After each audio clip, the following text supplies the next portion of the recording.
അല്ലെങ്കിൽ മറ്റു ന്യൂനപക്ഷങ്ങളോടുള്ള പ്രീണന രാഷ്ട്രീയമാണ്. പക്ഷേ ഇന്ന് ഇന്ത്യയിലാകെ നമുക്ക് കാണാൻ കഴിയുന്നത് അറിഞ്ഞോ അറിയാതെയോ ഈ ഹിന്ദു സ്വത്തുക്കൾ തീർച്ചയായും ഇത്തരം ആളുകൾ കൊള്ളയടിക്കുകയാണ്. കേരളത്തിലെ ദേവസ്വം ബോർഡ് നോക്കൂ, ക്ഷേത്ര കമ്മിറ്റികൾ നോക്കൂ, ആ പ്രദേശത്തെ വിശ്വാസികൾക്ക് വലിയ പങ്കില്ല. വിശ്വാസികൾ മാത്രമല്ല, നിരീശ്വരവാദികളായ കമ്മ്യൂണിസ്റ്റുകാരാണ് ഇവിടെ ക്ഷേത്രത്തിൽ ഭരണം നടത്തുന്നത്. ശബരിമലയിൽ നിന്ന് പുറത്തു വരുന്ന ഏറ്റവും അവസാനത്തെ വിവരം എന്താണ്? മുൻ പ്രസിഡന്റായിരുന്ന പത്മകുമാർ തന്റെ മകന് വലിയ ജോലി കിട്ടിയപ്പോൾ ഒരു നേർച്ച നേർന്നു. എന്താണ് നേർച്ച നേർന്നത്? ശബരിമല അയ്യപ്പന്റെ യോഗദണ്ഡും അതുപോലെ തന്നെ രുദ്രാക്ഷമാലയും സ്വർണം കെട്ടിക്കാൻ പ്രസിഡന്റിന്റെ വക ഒരു നേർച്ച. എന്നിട്ട് ഈ ദണ്ഡ് കൊണ്ടുപോയി, അതുപോലെ തന്നെ രുദ്രാക്ഷമാല കൊണ്ടുപോയി. അത് തിരിച്ചു വന്നപ്പോൾ മനസ്സിലാക്കാൻ കഴിഞ്ഞത് ഒറിജിനൽ ദണ്ഡല്ല, ഒരു ഡ്യൂപ്ലിക്കേറ്റ് ദണ്ഡിന് സ്വർണം പൂശിയാണ് ഇവർ കൊണ്ടുവന്നിട്ടുള്ളത്. ഇതിന് കാരണം പത്മകുമാർ ഉൾപ്പെടെയുള്ള പിണറായി വിജയന്റെ ദേവസ്വം ബോർഡ് പ്രസിഡന്റുമാർക്ക് ദൈവവിശ്വാസമില്ല. അവർ നിരീശ്വരവാദികളാണ്. ആ നിരീശ്വരവാദികൾ ഈ കേരളത്തിലെ അയ്യപ്പ ക്ഷേത്രങ്ങളെ കൊള്ളയടിക്കുകയാണ്. ഈ കൊള്ളയിൽ നിന്ന് കേരളത്തെ രക്ഷിക്കാൻ ജനങ്ങൾ മുന്നോട്ട് വരണമെന്നാണ് അഭ്യർത്ഥിക്കാനുള്ളത്. അതുകൊണ്ട് ഞങ്ങൾ ഭാരതീയ ജനതാ പാർട്ടി കേരളത്തിലെ ജനങ്ങളോട്, വിശ്വാസികളോട് അഭ്യർത്ഥിക്കുന്നത്, കേരളത്തിലെ എല്ലാ മതത്തിലും പെട്ട വിശ്വാസികൾ മുന്നോട്ട് വരണം. ഇവിടെ പിണറായി വിജയന്റെ നേതൃത്വത്തിൽ ഇവിടെ വലിയ കൊള്ളയാണ് നടക്കുന്നത്.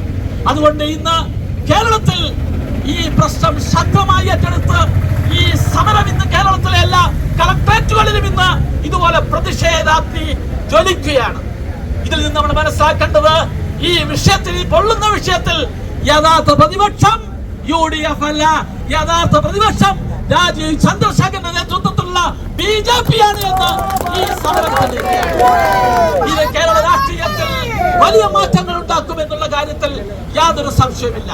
രാജീവ് ചന്ദ്രശേഖർ മുന്നോട്ട് വെച്ചതുപോലെ ഇവിടെ ഇപ്പോഴത്തെ സ്വർണ്ണ കൊള്ള മാത്രമല്ല, യഥാർത്ഥത്തിൽ 30 വർഷക്കാലത്ത് LDF-ഉം UDF-ഉം നടത്തിയിട്ടുള്ള ശബരിമലയിലെ എല്ലാ കള്ള കഥകളും പുറത്തു കൊണ്ടുവരണം.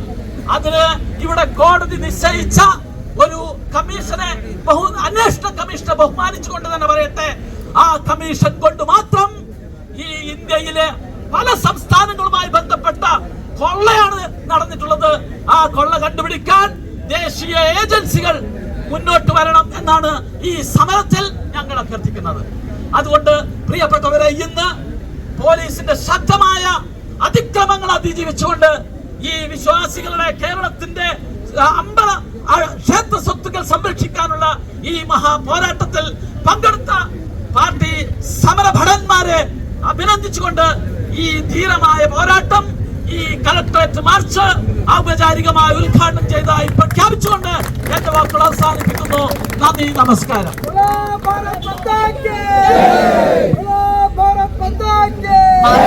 സംസാരിക്കാൻ വേണ്ടിയിട്ട് നമ്മുടെ സെൽ കോർഡിനേറ്റർ ആയിട്ടുള്ള VK സജീവേട്ടെല്ലാം ഞാൻ ക്ഷണിച്ചുകൊള്ളുന്നു.